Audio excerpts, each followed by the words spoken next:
ध्यानाभ्यास के लिए कृपया अपने नेत्रों को बंद कर लें। बाहर की दुनिया को देखना जानना बंद कीजिए।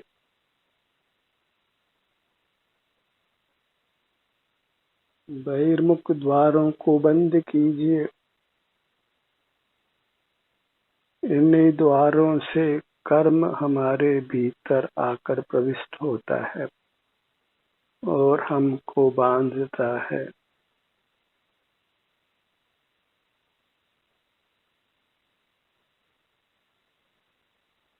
कार्मण वर्गना लोक में सर्वत्र ठसाठस भरी हुई है और हमारे बहिर्मुख होते ही वे हमारे भीतर प्रविष्ट होकर बंध को प्राप्त होती है और फिर उदय पाकर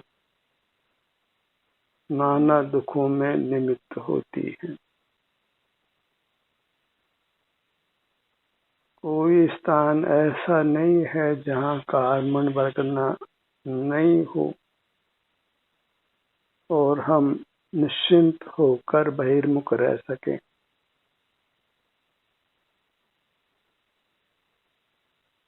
बहिर्मुख रहकर हम बंधन रहित नहीं रह सकते हैं।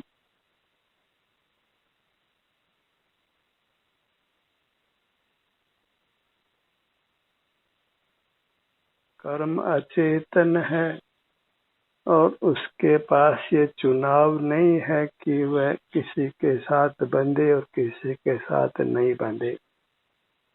जो भी बहिर्मुख होता है वह उसके साथ बंध को प्राप्त होती है। वह मनुष्य हो, पशु हो, बालक हो, जवान हो, वृद्ध हो, पढ़ा लिखा हो, अनपढ़ हो।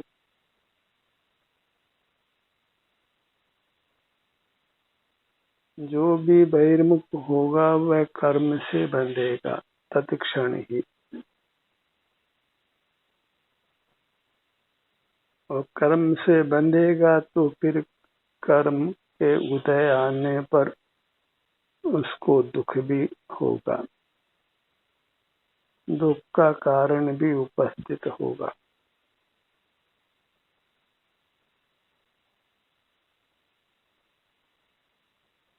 और बंधन सहित रहना माने दुख से रहना। यदि आप बंधना नहीं चाहते हैं, दुखी नहीं रहना चाहते हैं, शरीर में कोई रोग नहीं चाहते हैं, तो फिर बहिर्मुख द्वारों को दृढ़ता से शक्ति से बंद रखिए। पांचों इंद्रियों का उपयोग नहीं करना है, मन का भी उपयोग नहीं करना है, मस्तिष्क का उपयोग भी नहीं करना है। वो तभी संभव है जब हम अपने भीतर रहें,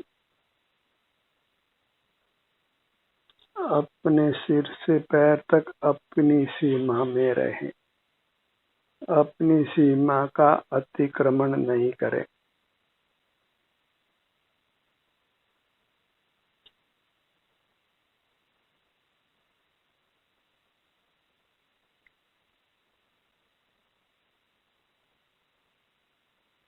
अंतर्मुख हुए बिना हम स्वस्थ और सुखी नहीं रह सकते।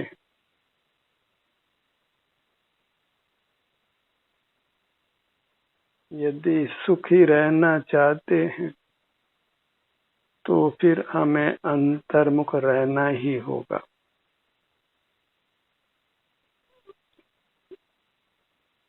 और बहिर्मुख रहने पर कर्म जब प्रविष्ट होकर बंधता है तो उदय पाकर दुख का कोई भी बहिरंग निमित्त बन जाता है।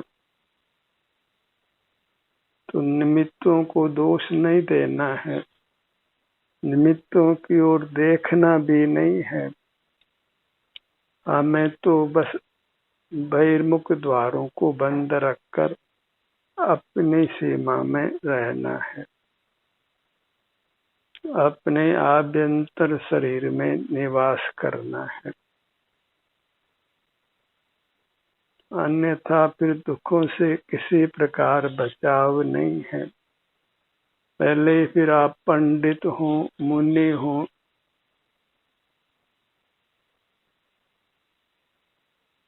दयालु हो, परोपकारी हो, पुजारी हो, ईमानदारी से जीवन यापन करते हो, किसी का बुरा भी नहीं चाहते हो, लोक में व्यवहार में जितने भी गुण होते हो सब आपके भीतर हो, पर एक बहिर्मुखता नामक अवगुण ही आपकी दुर्गति करता है। वह बिल्कुल कर्म विचार नहीं कर सकता है कि आप ईमानदार हैं, पंडित हैं, मुनि हैं, सेठ हैं, परोपकारी हैं, दयालु हैं।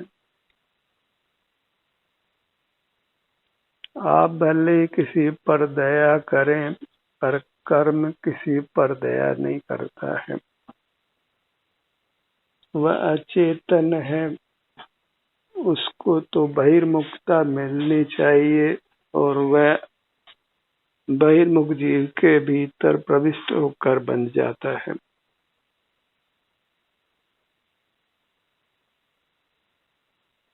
बहिर्मुखता के दोष को हम नहीं पहचानते हैं, तभी तो स्वच्छंद रूप से, निरलगल रूप से हम बहिर्मुख रहते हैं और बहिर्मुखता का हमको बिल्कुल भी भय नहीं लगता है।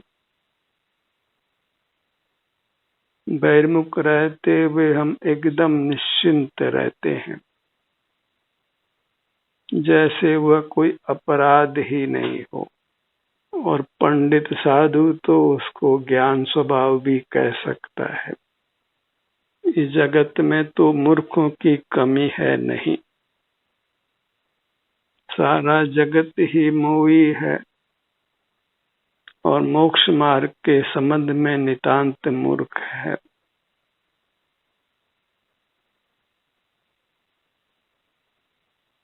वह न तो अंतर्मुखता का स्वरूप जानता है, न बहिर्मुखता का ही। उसको तो बस भौतिक सुविधाएं चाहिए।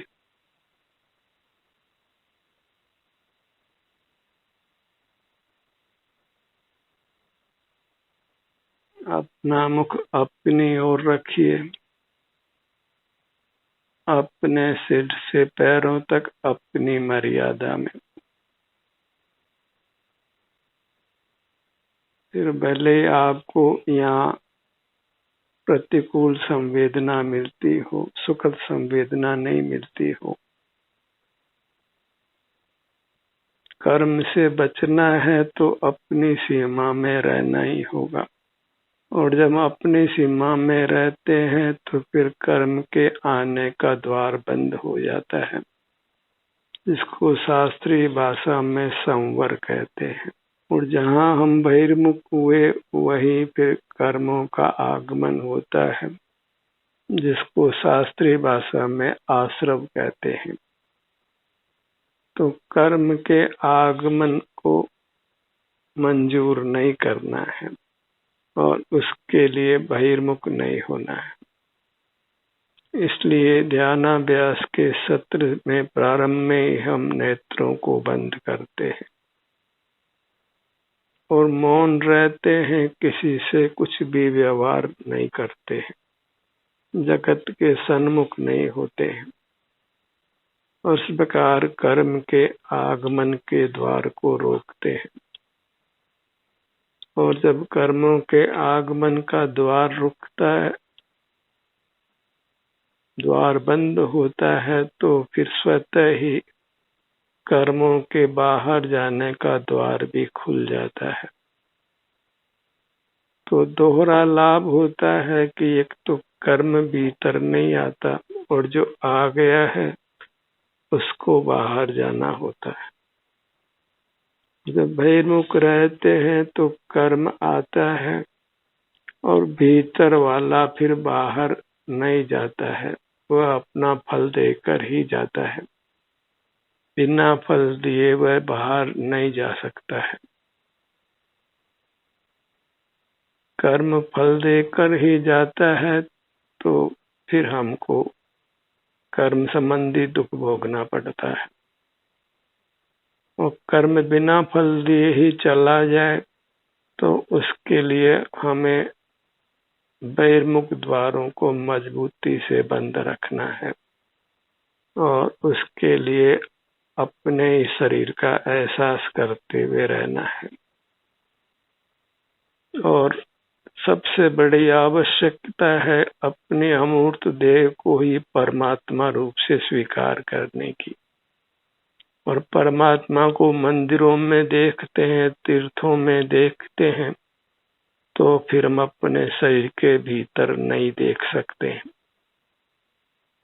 जब हमारा परमात्मा पर ही है तो फिर पराधीन होना अनिवार्य हो जाता है और फिर दुख ही स्थायी हो जाता है।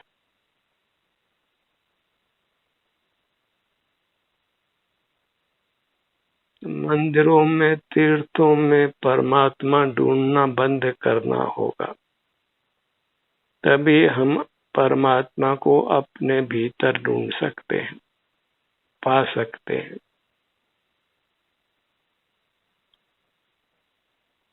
और किसी ने आँख खोलकर परमात्मा को आज तक देखा नहीं है, बस झूठी मन को तसल्ली भर देते हैं। और तसल्ली से कोई परमात्मा का साक्षात्कार नहीं होता।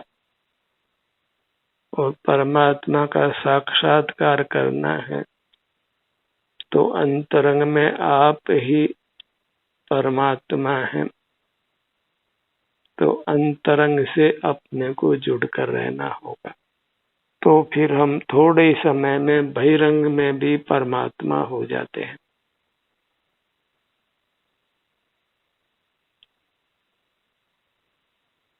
अपने को अपनी मूर्त भाषित होती है, सिर से पांव तक यह मैं हूँ। और यहाँ जो भी आराम वेदना की स्थिति है उसका हमें स्वतः अनुभव होता है। कर्म का उदय नहीं हो तो वेदना नहीं होती है, और कर्म का उदय हो तो वेदना होती है। उस पर हमारा अधिकार नहीं है। पर जब अपने सन्मुख होते हैं तो मोह उत्पन्न नहीं हो सकता है। मोह उत्पन्न करने वाला कर्म उदय को प्राप्त नहीं होता है। तो मोहोदय के बिना फिर राग द्वेष नहीं होते और कर्म का बंधन भी नहीं होता। और कर्म का बंधन नहीं होता तो कर्म की निर्जरा होती है।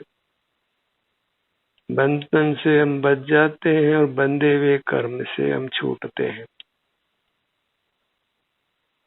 ये बात हमारे ख्याल में वो अच्छी तरह, तो फिर हम कर्म से भयभीत रहते हैं और उनसे बचने के लिए अंतर्मुख रहते हैं।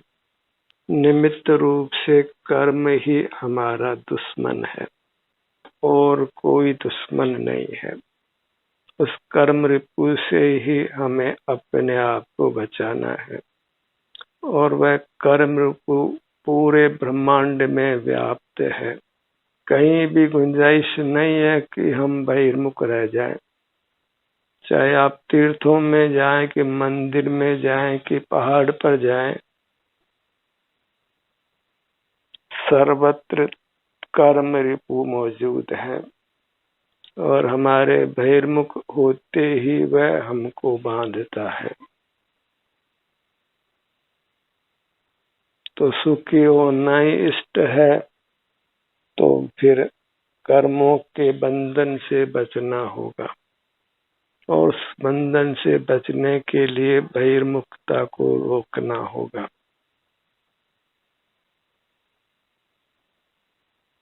और जब हम बहिर्मुख नहीं होते तो स्वतः ही अंतर्मुख होते हैं। और जब अंतर्मुख होते हैं तो हमको वास्तव में अपने परमात्मा की प्राप्ति हो जाती है। अमूर्त वस्तु भी प्राप्त होती है।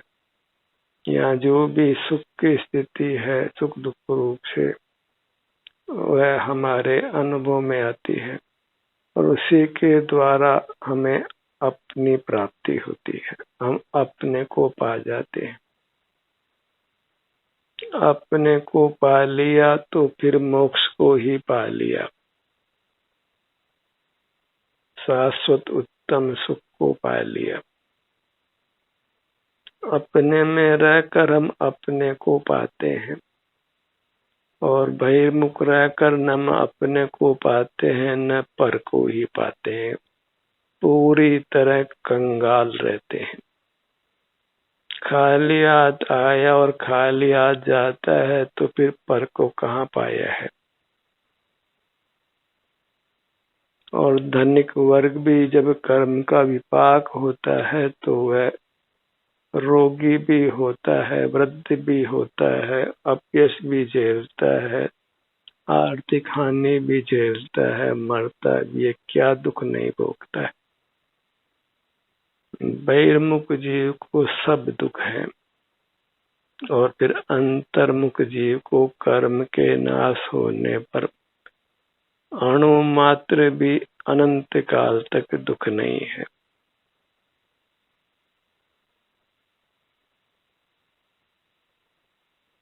अपने विस्तार पर दृष्टि को कीलित कर दीजिए। फिर किसी भी कारण से बहिर्मुख नहीं हो।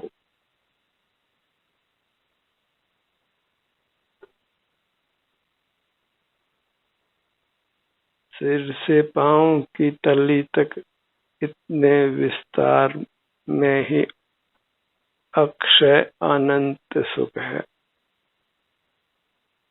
और हमें ऐसी सुख निधि को बहिर्मुख रहकर छोड़ना नहीं है।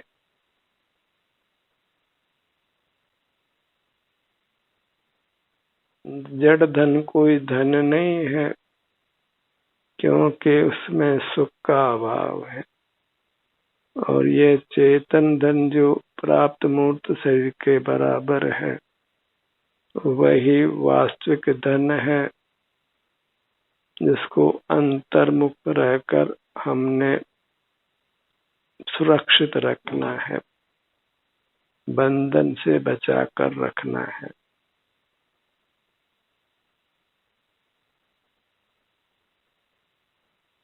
अंतर में विहार करते हुए रहिए।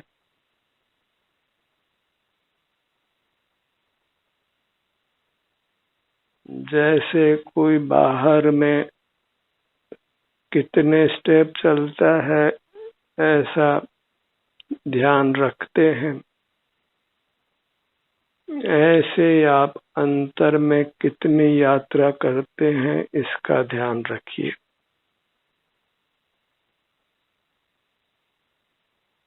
सिर से पांव तक इतने क्षेत्र में ही हमने भ्रमण करना है, रहना है।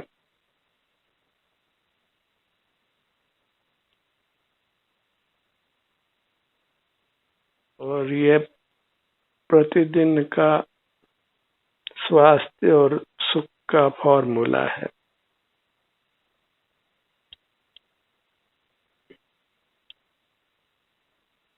प्रतिदिन आपको ट्रैक करना है कि आपने भीतर कितने समय तक यात्रा की है।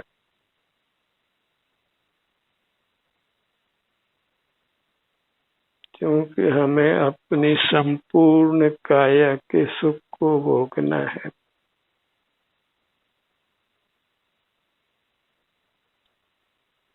कुछ भी भाग छोड़ना नहीं है, तभी हम असीम सुख के अधिकारी होते हैं।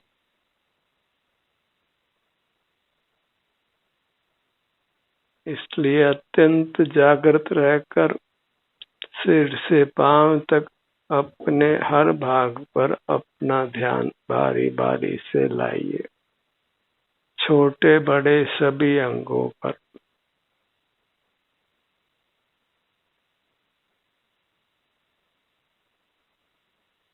ऐसा करने से ही आप मूर्त कर्मों के बंधन से बचेंगे और बंधे हुए कर्मों से मुक्त होंगे।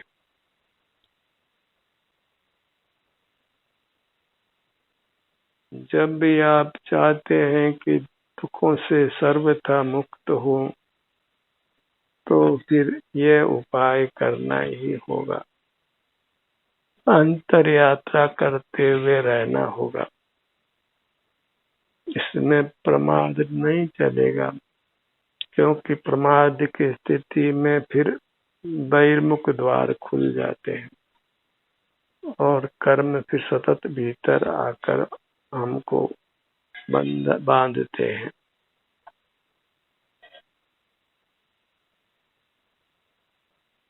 हम कहीं भी जाएं तो साथ में ये मूर्त शरीर जाता है और सूक्ष्म कारण शरीर भी जाता है। ऐसा एक संश्लिष्ट संबंध जन्म से मरण तक पाया जाता है।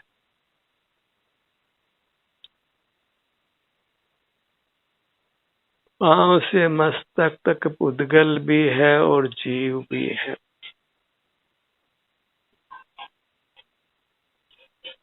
जीव के सद्भाव में ही पुद्गल की शरीर रूप रचना होती है और जीव के अभाव में वह रचना कदापि नहीं होती। और जीव तो कहीं भी जन्म ले लेता है। मक्खी मच्छर बिना माता पिता के ही जन्म लेते हैं और मुर्गियां भी बगैर पिता के ही अंडों को देती है। पर वह सब शरीर की रचना जीव के निमित्त से ही होती है।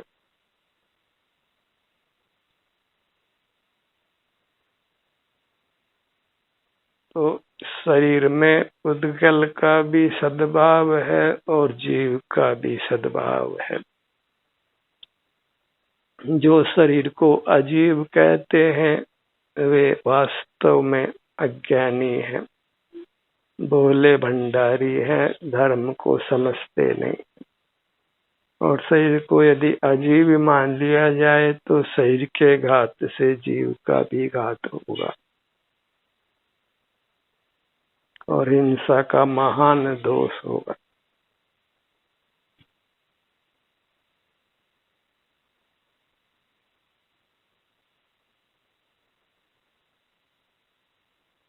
ध्यान का ध्येय हमारा अमूर्त शरीर ही है, जो सुख स्वभावी होने से आराम वेदना के रूप से अनुभव में आता है।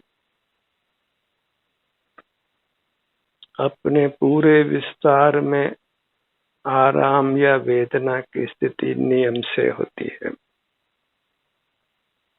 और अंतर्दृष्टि करने पर हमें उसका अनुभव होता है।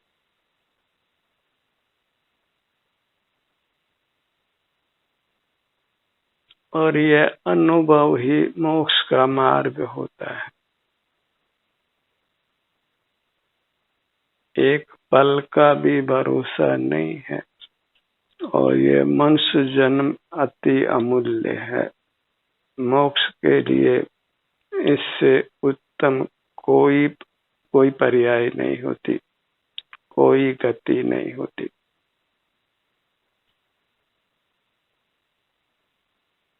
मनुष्य ही सर्व कर्मों का क्षय करने में समर्थ होता है, पशु पक्षी नहीं होते। तो हमें इस अमूल्य मनुष्य भाव को पाकर अपने को कर्मों के बंधन से बचाना है और उसके लिए बहिर्मुखता से बचाना है। बहिर्मुख नहीं होना है, बाहर की दुनिया का तमाशगीर नहीं बनना है। बाहर तमाशा ही है, क्योंकि चित्र विचित्र रचनाएं बनती रहती है, बिगड़ती रहती है। और भीतर तो एक आनंद का सागर ही है, क्योंकि आप आनंद समुद्र ही है। तो भीतर रहने का ही अभ्यास करिए यदि आप रोगों से बचना चाहते हैं, जन्म मरण से बचना चाहते हैं, नाना प्रकार के दुखों से बचना चाहते हैं, तो बहिर्मुख द्वारों को बंद रखिए, कर्मों के आगमन को रोकिए, और जो कर्मों के पहले से ही आ गए हैं उनको बाहर विदा करिए। अंतर्मुख होने पर स्वतः ही उनको बाहर जाना होता है। हमारे अपने में आ जाने पर फिर कर्म रह नहीं सकते हैं। कर्म आते हैं और रहते हैं तब तक ही जब तक हम बाहर की दुनिया से संबंध जोड़ते हैं, बाहर की दुनिया के परिचय में रहते हैं, बाहर की दुनिया के पदार्थों को जीवन का साधन बनाते हैं। अपने शरीर को शरीर के एहसास से ही स्वस्थ और सुखी रखिए, कर्म के बंधन से रहित रखिए और उसको परमात्मा दर्जा उपलब्ध कराइए। ध्यान का ये सत्र यहीं समाप्त होता है। आपकी सहभागिता के लिए धन्यवाद।